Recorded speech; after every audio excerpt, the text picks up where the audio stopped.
হায় যুবক, তোমাদেরকে বলতেছি, মনে উঠলো তাই।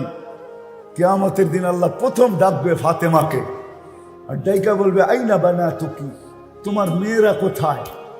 জান্ডা দিবে ফাতেমা রাদিয়াল্লাহু তাআলা আনহার হাতে, আর ফাতেমা রাদিয়াল্লাহু তাআলা ডাকবে আইনা বানাতি, আমার মেয়েরা আমাকে সামনে রেখা জীবন কাটাইছে, আমার মতো জীবন কাটায় আসছো, যারা যারা আমাকে মডেল বানাইছো, যারা আমাকে নমুনা বানাইছো, যারা আমাকে আদর্শ বানাইছো, যারা আমার জীবনী পড়ছো, আমার মতো জীবনটা কাটায় আসছো, আসো। তারপরে আল্লাহ ঘোষণা দিবে, জমা হয়ে যাবে মেয়েরা। তো আল্লাহ ঘোষণা দিবে মালাইকাতি গাত্তু আবসারাকুম ইয়া আইয়ুহাল ইনসান গাত্তু আবসারাকুম, ও ফেরেশতারা তোমরাও চোখ বন্ধ করো, ও মানুষ তোমরাও চোখ বন্ধ করো, ও জিন তোমরাও চোখ বন্ধ করো, সমগ্র সৃষ্টি চোখ বন্ধ করো। সবাই জিজ্ঞেস করবে কেন আল্লাহ? বলে ফাতেমার মেয়েরা এখন জান্নাতে যাবে। সবাই আগে মেয়েরা জান্নাতে যাবে, কারা?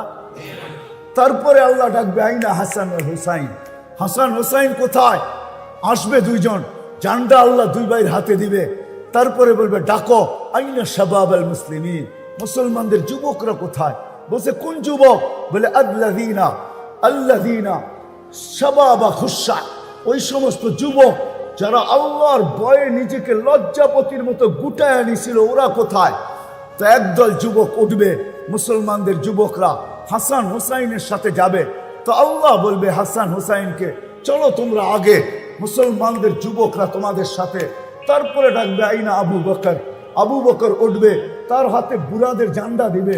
আবু বকরের সাথে উমর আসবে, উসমান আসবে, আলী আসবে, টপ আসবে, আশারায়ে মুবাশশারা আসবে।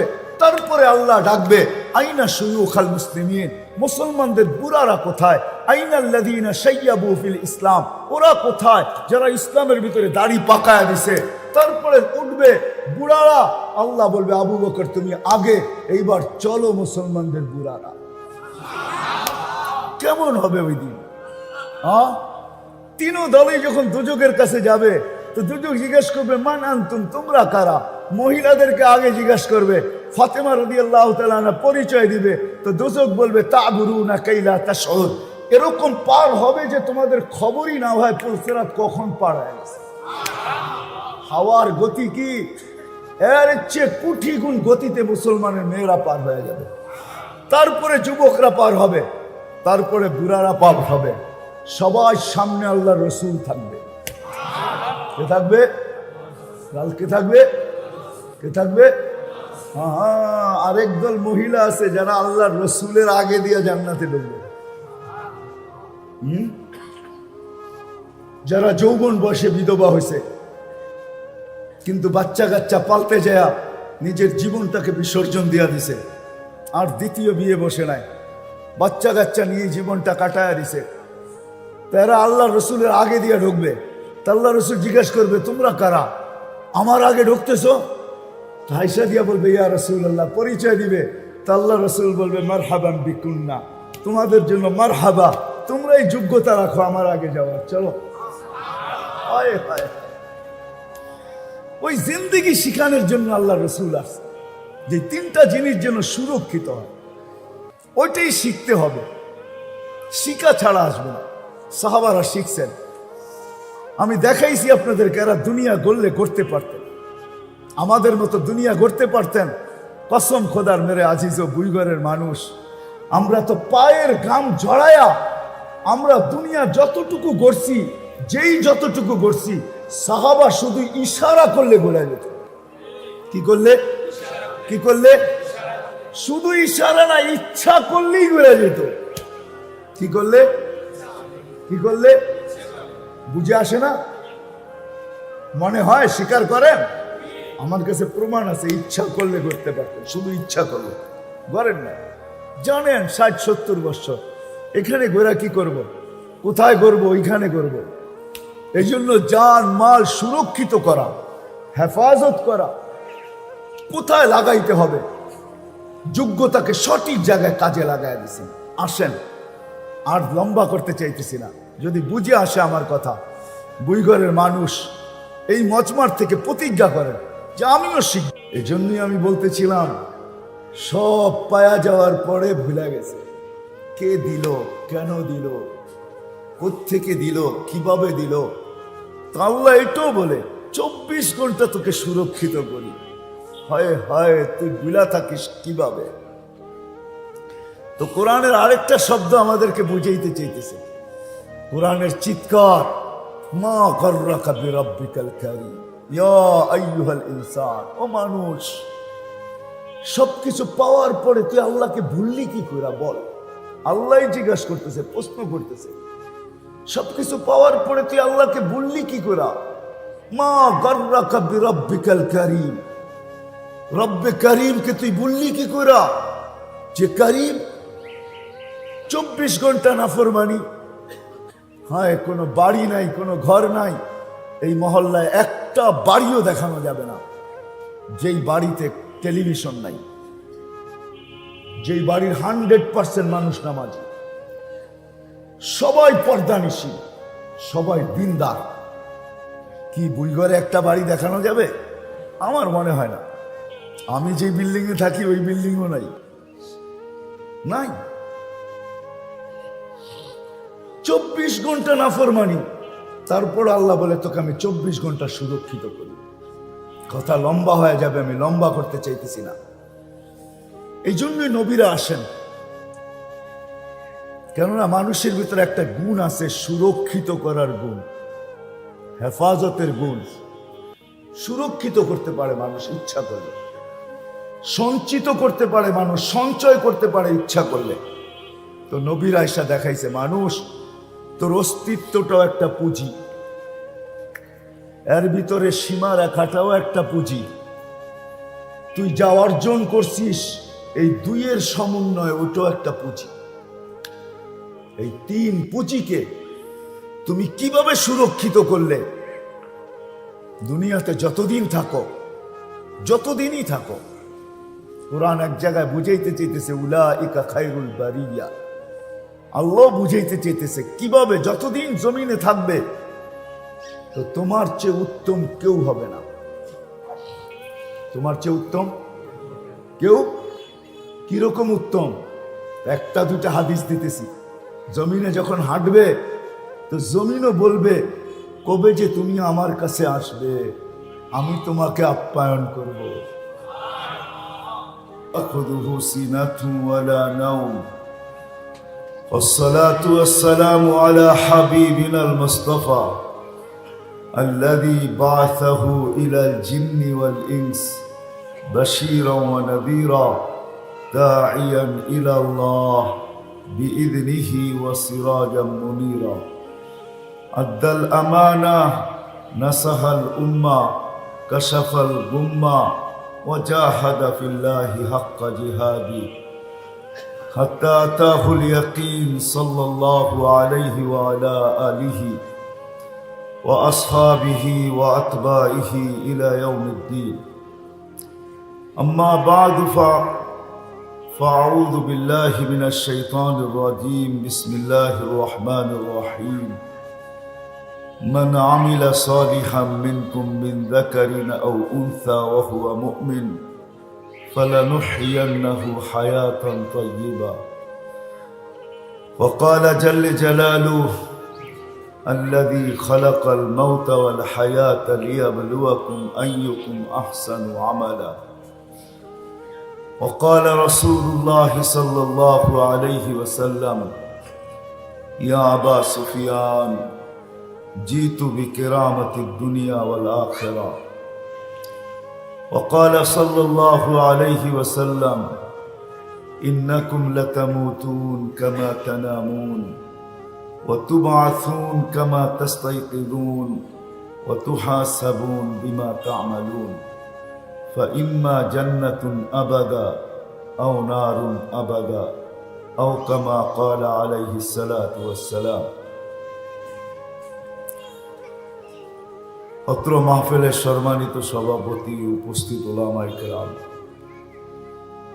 অত্র এলাকা থেকে আগত মুসলমান ভাইয়েরা, যেই পর্যন্ত লাউড স্পিকারের আওয়াজ পৌঁছতেছে পর্দার অন্তরালে মা ও বোনেরা, কোরআন হাদিস থেকে যতটুকুই তেলাওয়াত করলাম, আশা রাখি একই সামনে রেখে কিছু কথা রাখবো, সাথে সাথে দোয়ার দরখাস্ত। আল্লাহ আমাকে, আপনাদেরকে, সমগ্র মুসলমানকে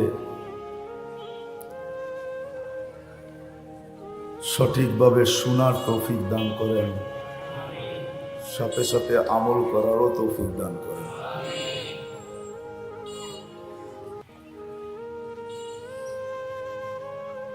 যদিও স্বভাবগত মানুষের ভিতরে একটা গুণ আছে, প্রত্যেক মানুষের ভিতরে, নারী পুরুষ নির্বিশেষে,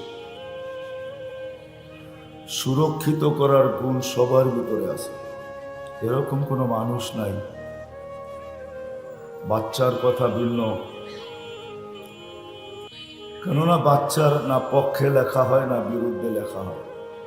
এই জন্য হাদিসে আছে রুফি আল কালাম সবই হাত্তা ইয়াবলুক, বাচ্চার থেকে কলম উঠানো থাকে, তার পক্ষেও লেখা হয় না বিরুদ্ধেও লেখা হয় না, যতক্ষণ পর্যন্ত সে প্রাপ্ত বয়স্ক না হয়। যেই মুহূর্তে প্রাপ্ত বয়স্ক হইল তো কলম তার পক্ষে বা বিরুদ্ধে লিখতে শুরু হইল।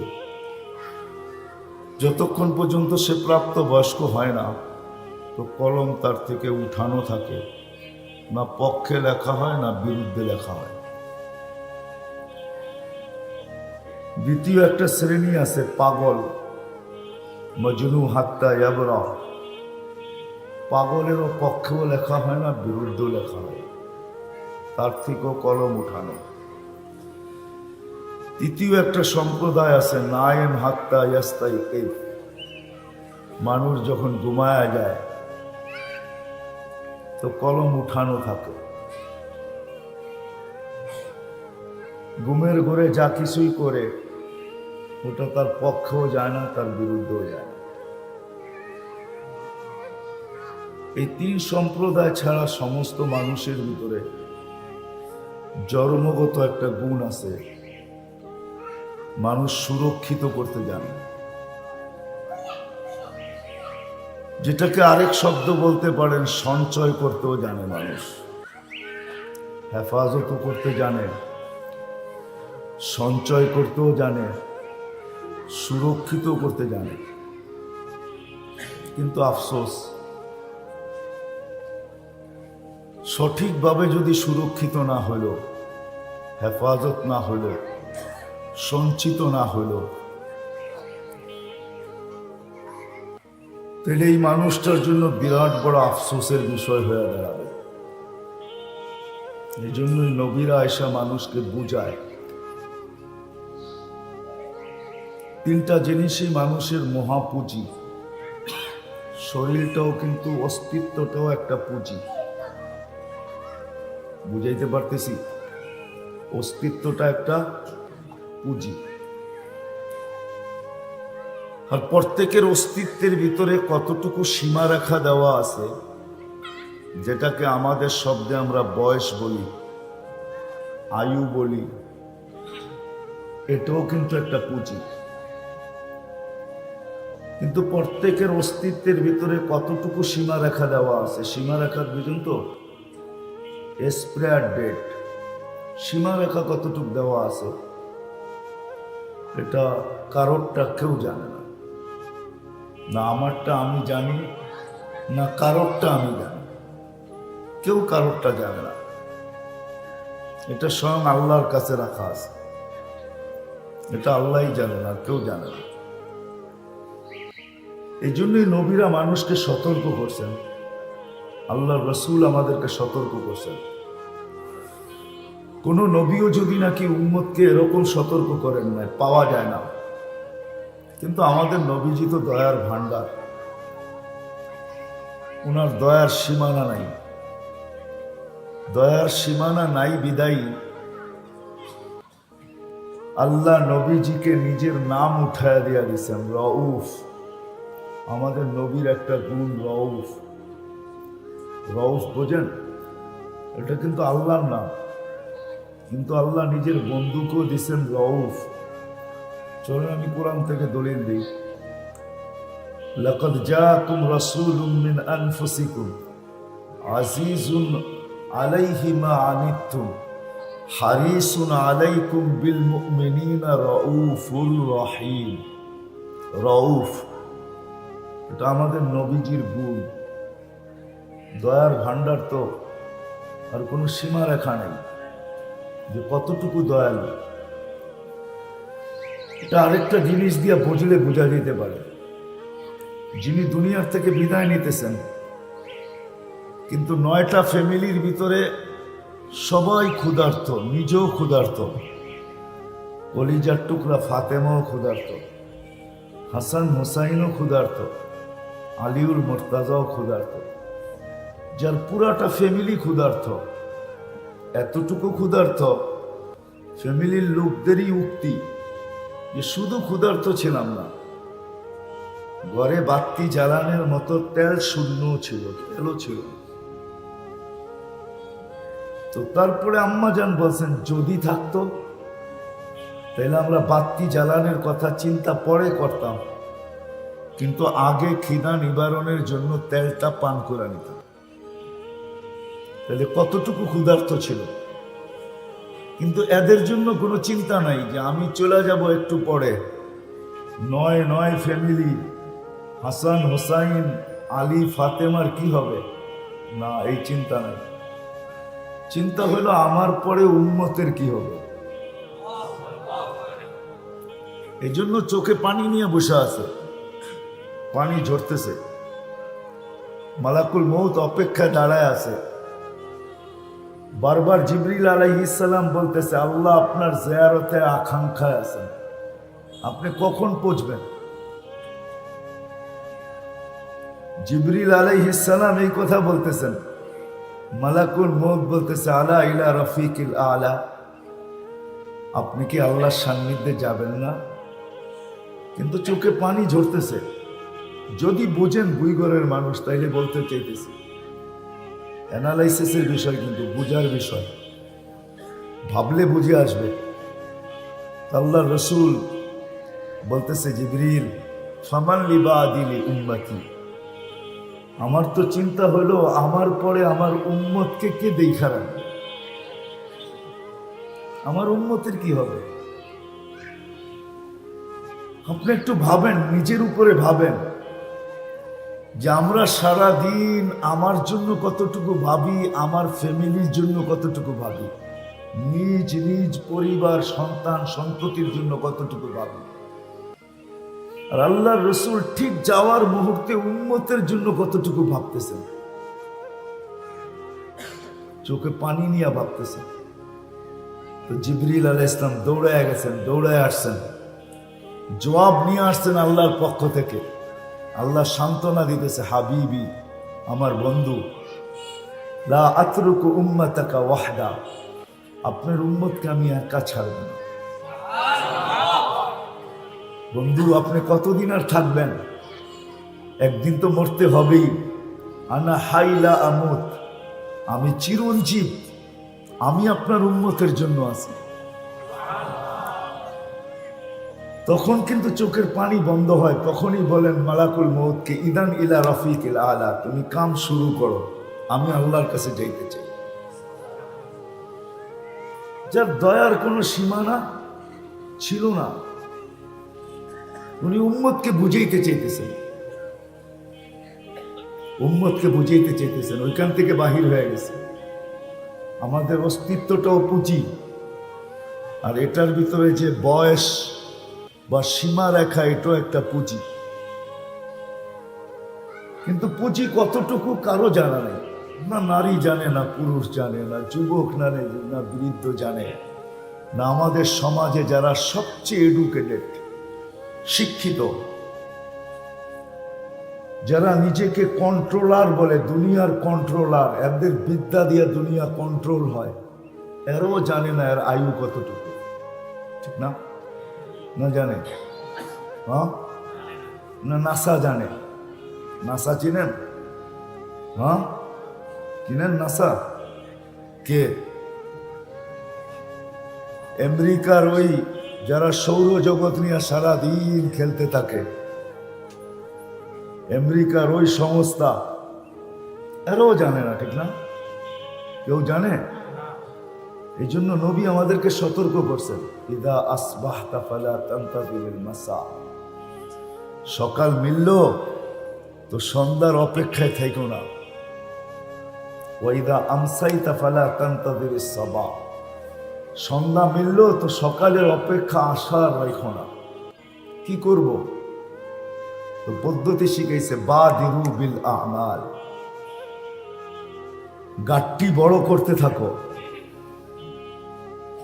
কেন এইখানে কিছু চলে, ওইখানে কিছু চলে, এইখানে কিছু, এইখানে কিছু চলে, এইখানে কিছু চলে, বোঝেন? এইখানে কাগজ চলে, কাগজ, ঠিক না? কাগজ বোঝেন? হ্যাঁ, টাকা তো কাগজেরই, ঠিক না? এই জন্য কাগজ বললাম আর কি। এখানে কি চলে? কাগজ চলে।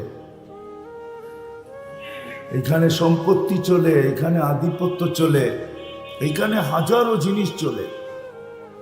1 নম্বরও চলে, 2 নম্বরও চলে। হিম্মত করে চালাইতে পারলেই চলে। হিম্মত করে চালাইতে পারলেই কি আসলও চলে, নকলও চলে। কিন্তু একটা দিন বুইগরের মানুষ সবার সামনে আসতেছে, সবার সামনে, সবার সামনে আসতেছে। এরকম কোনো জিনিস নেই যেটা আমাদেরকে সতর্ক না করে। আমাদের নিচের মাটিটাও আমাদেরকে সতর্ক করে, প্রতিনিয়ত সতর্ক করে, ডেলি 100বার সতর্ক করে। আপনি বাহিরে চলেন আর ঘরে চলেন, সবাইকে কিন্তু সতর্ক করে। তামশি আলা বাহারি, নিচের মাটিটা বলতে থাকে আমার পিঠে বিরাজমান, আমার পিঠে চলমান, আমার পিঠে বিরাজমান, আমার পিঠে তোমরা চলমান। মাসিরু কাফি বাতনি, অতি সত্তর তুমি আমার পেটে আসবে। কোরআনও বুঝাইতে চাইতেছে মিনহা খালাকনাকুম। কোরআনও যেন চিৎকার দেয় আর মানুষকে বুঝাইতে চায় মিনহা খালাকনাকুম, পায়ের নিচেরটার থেকেই তোমার জন্ম। ফিহা নুঈদুকুম, এর ভিতরেই তোমাকে নেওয়া হবে। আবার এটাও বলে নুখরিজুহা তারাতান উখরা, আবার এটার থেকেই তোমাকে আবারও উঠানো হবে। মাটিটাও সতর্ক করে।